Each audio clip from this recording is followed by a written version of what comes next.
رسالة الاتحاد كما هي، تم الإعلان عنها، إنها رسمية. الآن الكلمة الرئيسية هي أن جميع الأفارقة وجميع عشاق كرة القدم يجب أن يقفوا خلف اتحاد المغرب، خلف جلالته، لكي نستطيع تنظيم أفضل كأس عالم شهدته كرة القدم في التاريخ، وهذا ممكن. أولاً، أود أن أشكر جلالته الذي بفضله اليوم يظهر لنا أن كل شيء ممكن. أتذكر في 98 كان قد طلب ولم يتم ذلك. أتذكر في 2006، في 2010، والآن في 2030. هذه الأشياء التي تم تحقيقها. لقد أظهر للناس أن الصبر مهم. لقد أظهر للناس أنني يمكنني توحيد القارات. لقد أظهر للناس أنه من الممكن القيام بذلك.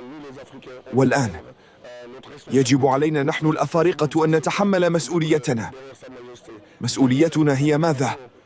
هو أن نقف خلف جلالته، خلف الاتحاد المغربي لكرة القدم ودعمهم، وأن نقول إنها كأس العالم الخاصة بنا، ويجب أن نفعل كل شيء لجعل الضعف رائعة.